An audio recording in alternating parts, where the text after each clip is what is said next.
Thank you for the introduction, and I would also like to welcome everyone to today's webinar.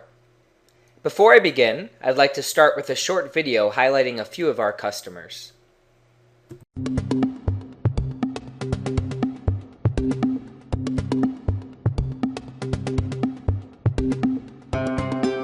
My name is Mark Lack, and I have a high AQ. I'm Bill Dibble. David Mold. Tracy Johnson. I'm Justin Croft, and I have a high AQ. Companies have a lot of information, including hospitals, but it's a lot of raw data. They need the data transformed using analytics into graphs, charts, ratios to help them better understand where they're going, what their trend is. Analytics that we've developed are helping us make better capital decisions about where do we invest in the network, where do we add capacity, and also what new products or new plans do we think would be well received by the customer base. We're always trying to deliver better and more information. It's a continual process. What's in there? What's in our system? What information do we have? How can we really use that information to see what's going on? These are the same users that just a few years ago were just reading a piece of paper. Now they're doing analysis. Now they're doing forecasting. They're doing trends. They're using the data to make the organization much smarter. We immediately recouped within 3 months approximately 403% of our return on the investment. That was amazing in my opinion. I did not expect those type of results. So we've seen a transformation from, gosh, it'd be nice if we had this information, to, hey, I need this information, and within 30 seconds you've got it. Those companies that have a high AQ are definitely going to be ahead of companies who are not paying attention to analytics as they go forward in tomorrow's world. Analytics quotient. What's your AQ? What's your AQ? What's your AQ? Smarter business analytics For a smarter planet. Let's build a smarter planet.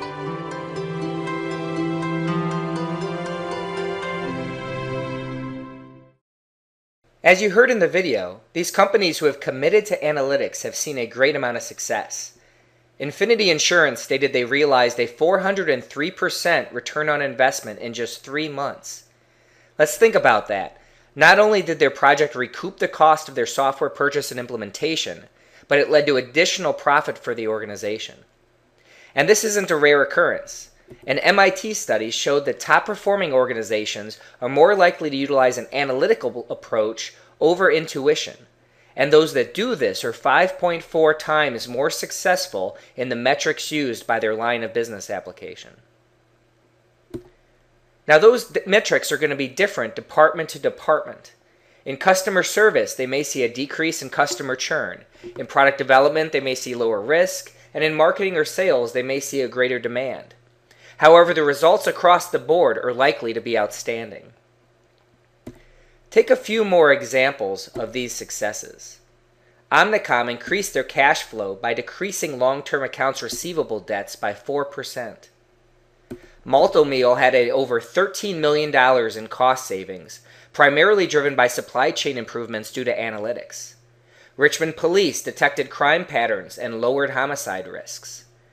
And let's talk about First Tennessee, where high marketing expenses were not paying off in terms of attracting new customers or expanding the profitable product usage among existing customers.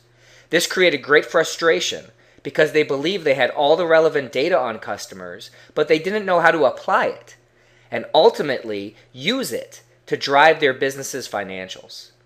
Campaigns directed at local populations were pure guesswork. What should they contain, and once deployed, were they even working? The bank could not effectively answer either of these questions. Through SPSS Modeler and Cognos Business Intelligence, the bank was able to analyze and distill every customer's monthly transactions and their corresponding behavioral information. This allowed them to look at customers and their products to determine if they were in high, under, or non-performing segments. The result was an increase of more than 600% in cross-sell campaign uptake, driving significant improvement to their top line. They also increased customer response rates by more than 3%. Because a positive response to a particular product meant high margins, this small change drove big growth and profits. A reduction in mailing costs of more than 20% also occurred. Customer surveys showed that these changes have led to their customers to feel more close to the bank, and hence more loyal and willing to add products to their portfolios, which reduces the risk of high customer churn and their departure. What all of these companies have in common is a high analytics quotient, or AQ. AQ is a measure of overall analytic capability, your readiness and capacity to leverage analytics across critical businesses and roles. The more you infuse analytics into your business, the higher your AQ, and the better that you and your business will perform. Your AQ score is calculated by measuring realized value over your potential. Just as with IQ and EQ, there is now a metric that helps people and companies measure how well they apply analytics to their business. The AQ measure will place you in one of 4 maturity levels. These maturity levels are determined by your organization's ability to make decisions and utilize analytics in those decision processes rather than instinct or simple human experience. I'm personally a sports fan, so a simple analogy I like to use is in Major League Baseball. It used to be that most decisions in baseball would be a manager making them based on his own observations and his instinct. He would decide to start a player at a position by making a gut decision about how that player would perform on a given day or against a given pitcher. A more advanced manager maybe would have utilized some simple statistics such as that player's batting average. But what has happened since Billy Beane and the Moneyball era entered baseball? They have realized that those basic statistics weren't actually the most predictive metrics to use. So instead they have moved towards on-base percentage and even strange things like the batting average for balls in play. And they use these now to make even better decisions than before. Teams with the highest AQ have even changed some of the fundamental strategies in baseball, for example by performing analytics on the XY coordinates of hit balls.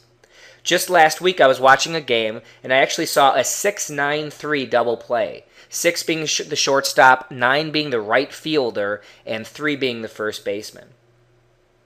What the team had done is they had put their right fielder in the infield, standing on second base. So then when the ball was hit to the shortstop, very quickly they were able to turn a double play that otherwise would have resulted in a scored run if they had not gotten both outs. They did this because their analytics showed that this was the best position for the right fielder, and it actually made a big difference in the play. So what are these AQ maturity levels? Well, a novice organization may only have historic data in spreadsheets, which results in manual processes to make decisions and a lack of consistency across the organization. This is where the majority of organizations were at before the proliferation of business intelligence solutions. The builder stage is where many BI customers are at now. They have systems in place to share consistent information across organizations and have one version of the truth.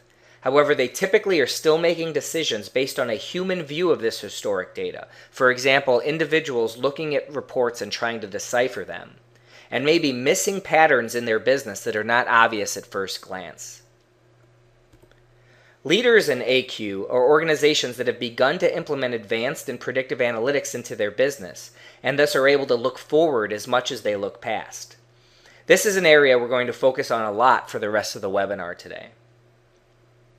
And finally, masters of AQ are those organizations that have moved forward and deployed analytics across their organization, especially out to where the decisions are being made on a daily basis, out to the point of sale terminal, to the call center representative, even to the maintenance and operations managers. So that these individuals have the information they need to make the decisions they are paid to make, they're given these analytics. This is the equivalent of giving that baseball manager an iPad, so when he needs to figure out which pitch hitter to use in the 9th inning, he can check his predictive application and see the best choice based on who's pitching, the time of day, the location of the sun, the temperature, and possibly dozens of other metrics. That company from the video who had 403% return on investment in 3 months, Infinity, you can see here how they became AQ masters by going beyond their business intelligence and business rule systems and implementing predictive and text analytics to analyze claims instantly and make recommendations to claims agents, thus lowering fraud. So let's look at an example of this in action. Let's take an organization that is concerned with employee turnover, a problem that is costing them millions of dollars a year in recruiting, training, and other costs, and see how they went beyond that builder stage, see how they went beyond business intelligence in order to solve the problem.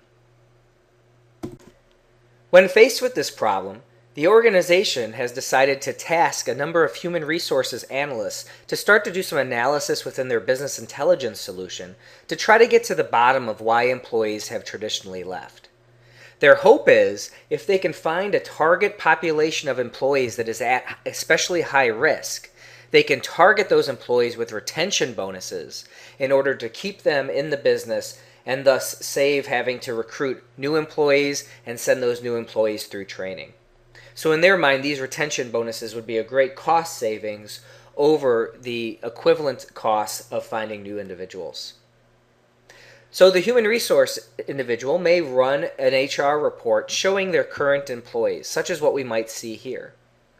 You can see that they have easy access to information they've collected historically, telling them whether or not employees were on training or not, what their incomes were, whether or not they were on benefits, and how long they've currently been hired, as well as what facility they work at, what position they're in, even what degree they came with when they were hired. If they're using some type of survey technology, such as what we're using here, which is IBM data collection technology, we may have done a survey of our employees over the years to understand things such as how long it takes them to get to work, do they find their job enjoyable, and is their work challenging. These fields may also be important for understanding if somebody's likely to leave the business. Because this is historical information, we've also tracked the employee status over time. So if an employee stayed with the business and didn't resign, we see that their status is marked as current. But if they have left sometime in the past year, we see that their status will be marked as past, which is an indicator to us that that individual has turned over, and thus it would allow us to dive into their record and try to understand why they left. Now, looking at this report, I think that everybody listening on would agree that it would be very difficult for me as a human resource representative to decipher any patterns in our information just by looking at the data in this form. There's no way for me to really say, for example, that employee 23 here is at especially high risk of leaving. I see that they're on benefits, I see what their income is, but there's not really any way at all for me to know if they're likely to quit or not. So rather than looking at the information in a report form, I may decide to take a step back and go into more of a business intelligence analysis environment to start to get to the bottom of why employees are deciding to turn over. Now for this exercise, I'm going to actually take on the role of two different individuals. Both of these individuals are tasked with the same job. Both of them need to find a target audience to target with retention bonuses. Analyst Ted will be represented by the chart on the left, and Analyst Sam, who's sitting in the cube next to Ted, will be represented by the chart on the right. As you can see, both Ted and Sam are starting from the exact same point, looking at the entire historic employee population and seeing a certain percentage of them that have remained current with the business, represented here in blue, and a certain percentage which have decided to leave the business, which is represented in yellow by past. So right off the bat, both Ted and Sam can see that we do in fact have a serious retention problem because year over year we're losing about 30% of our employees, which is extremely high for this business. So taking on the role of Ted, Ted needs to start to figure out what's going on here. So he has access on the right-hand side to all the data in his database. And in fact, this is the same information that we were seeing within the report that we saw earlier. So benefits, facility, drive time, position, degree, etc. Now, Ted's first challenge here is to understand where to start his analysis. He really has no way of knowing which of these fields, which of these metrics are very predictive or very important to driving retention, which ones are moderately important, and which ones really have no relation to whether or not someone's likely to leave. Ted, in this environment, only has his own instinct to go on. The system is not telling him what is the most important field. So Ted starts his analysis by looking at benefits. In his experience, benefits is a very important predictor of whether or not someone's going to leave. If somebody doesn't have benefits, it's very possible that they may be more likely to leave the business. So Ted focuses first on whether or not an employee has benefits or not. And what he sees is that employees that are not on benefits are actually historically more likely to leave. And he sees this because the yellow piece of that bar chart is larger for individuals on no benefits than it is for individuals overall that are on benefits. So once Ted sees that trend, he's going to go ahead and highlight those employees that are not on benefits, and he will filter to only include the employees that are not on benefits. From there, Ted's going to look at the next field that he finds important. And in this case, Ted is going to look at facility. He believes that the facility that an employee works in is likely to be a predictor of whether or not they're going to leave. So while still filtered only on those employees not on benefits, he now is going to look at facility A versus facility B. And of those employees not on benefits, Ted quickly sees that ones at facility A are more likely to depart the business. And again, he sees that because the yellow here representing past is larger for facility A than facility B. So Ted has now come to a conclusion with his analysis. He thinks that we should offer retention bonuses for employees in facility A that are not on benefits. And from this analysis, you can see that that's a reasonable conclusion based on what Ted has seen. Now, like I mentioned, Sam, sitting next to Ted, she's also going to do a very similar analysis. She's also focused on finding this target group of employees to give retention bonuses to. However, Sam is going to do it the opposite of what Ted did. Sam is first going to look at what facility the employees work in. Because, again, she believes that where they work may be a predictor of whether or not they're going to leave. And right off the bat, Sam sees a trend that's very similar to what Ted saw. Sam sees that in facility A, employees are much more likely to leave the business. And again, she sees that because the yellow bar here for facility A is larger than it is for facility B. So similar to what Ted did, Sam is now going to filter only on employees in facility A, and thus continue her analysis only looking at that group of employees. Now that she's focused only on facility A, she's going to take a look at those employees in that facility and whether or not they're on benefits. And what Sam sees is a bit contradictory to what Ted investigated. Sam sees that within facility A, employees that are on benefits are actually more likely to depart the business than those that are not on benefits. So Sam's conclusion is also that we should give retention bonuses for employees in facility A, but she sees that they should give those the employees in facility A that are on benefits these retention bonuses. So within this environment, we did two very similar analyses, but we actually got different groups to focus on for these retention bonuses. And the reason that we came to that conclusion is because we were dependent upon the human HR representative making decisions about which fields were most important. Ted thought the first and most important thing to look at was benefits. Sam thought the most important thing to look at was facilities. And because of that one decision, they actually came to two different conclusions. So rather than taking this approach, which is really that builder approach to analyses within your AQ, what if we had the ability to go up a level? What if we had the ability to allow the system to find the patterns in our information and tell our HR representatives where to focus on and which groups to give these retention bonuses to? In order to do this, we could start from the exact same place with the exact same type of user that we were using before, but this time launch into our Analytic Catalyst Environment.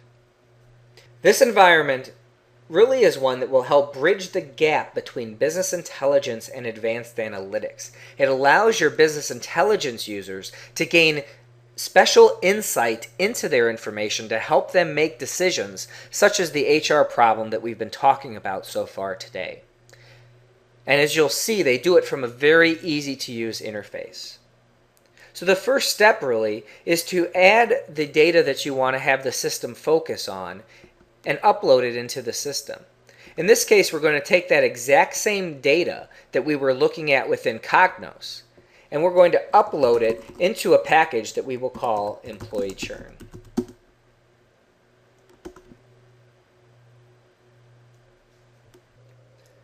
Once the data is loaded, it is automatically analyzed by the system and the results are displayed on the screen.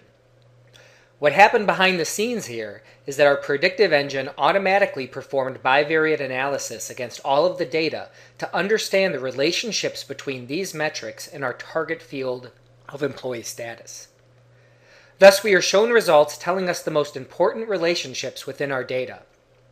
These top insights are listed based on their importance from the top down to the bottom. On the right here, we can get an understanding of what the system did. We see that it looked at 17 fields and 1,300 or so records that we pointed it to, and it found that 2 of the columns were of limited use. Thus, it ignored those 2 fields moving forward.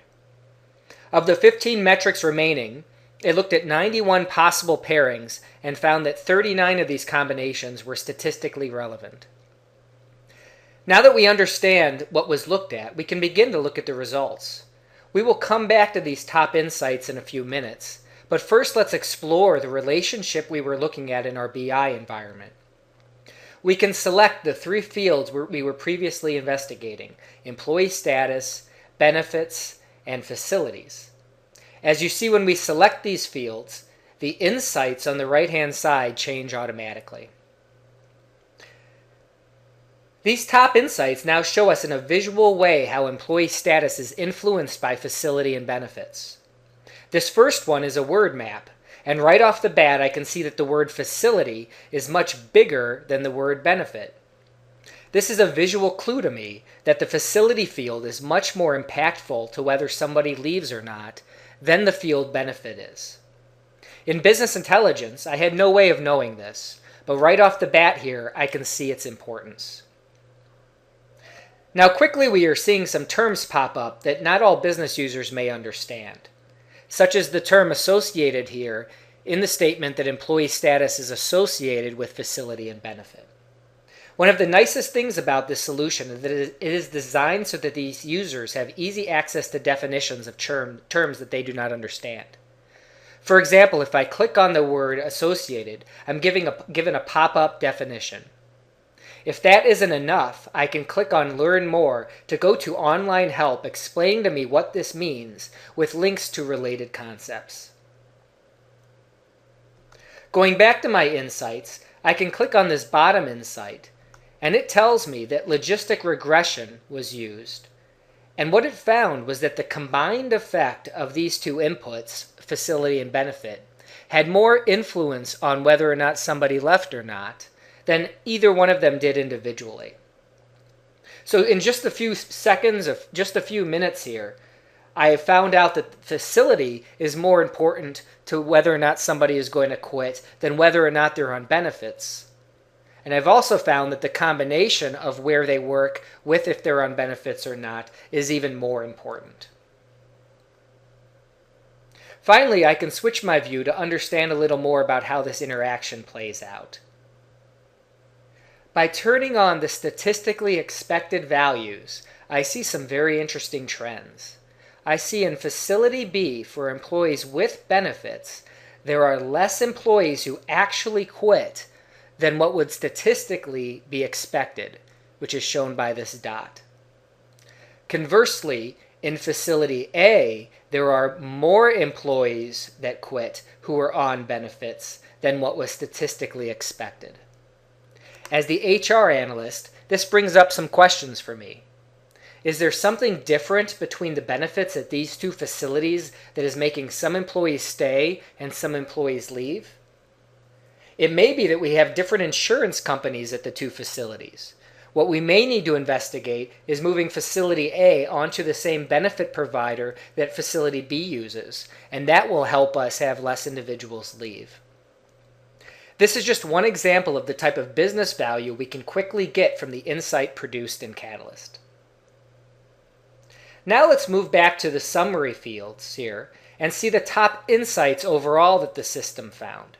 This is important because it looked at all of the fields, not just the ones that we were investigating in BI. So it's looking at more than just facility, benefits, and that employee status target field. This top insight that it found is a decision tree. This visual display helps us understand the most important fields overall and actually allows us to apply our insights to existing employees so that we have new business rules for deciding who will get our retention bonuses. Now, how we read this is we follow the tree from the left to the right so we can see what characteristics of employees are the most predictive to the employee leaving or not. Again, just like in business intelligence, our blue values are our current employees. So blue represents employees that are not likely to churn, whereas yellow or gold here represents past employees. So this is showing us employees likely to quit. The first thing that we find by moving from left to right here is that employees who do not find their job enjoyable are the most likely to depart. And we see that here because there's much more yellow for employees that do not find their job enjoyable than there is for employees that do find their job enjoyable on the bottom. This may seem obvious, but again, there was no way for us to know that this field was statistically more important than the other fields when we were in business intelligence. For example, there was that other field of whether or not an employee found their job challenging. That field is not showing up here in our decision tree, whereas the field that if someone finds their job enjoyable is showing up. Next, following the tree from left to right for employees that, say, do not find their job enjoyable, we see that the next thing that's most important is what facility they work in. As facility A employees who don't find their job enjoyable are very likely to depart. This section of the tree is actually different from employees who did find their job enjoyable, because the next most important field on that branch of the tree is whether or not somebody was on benefits or not. This is how the bivariate analysis plays into our results, and how the system is able to find relationships typically more complex than what a human could find on their own. So let's take two example employees. If we have an example, Jane, who in our survey said she did not find her job enjoyable, who is in facility B and is on benefits, we could follow the tree for her. So she does not find her job enjoyable. She's in facility B, and she's on benefits. I can see that Jane is extremely likely to leave our business, as 89% of the employees with similar demographics and similar characteristics are departing in the past year. Another employee, Mark, does find his job enjoyable. However, he is not on benefits, and he works in facility A. Mark appears very unlikely to leave our business, despite the fact that he's not on benefits, as 80% of the employees similar to Mark are staying with our business.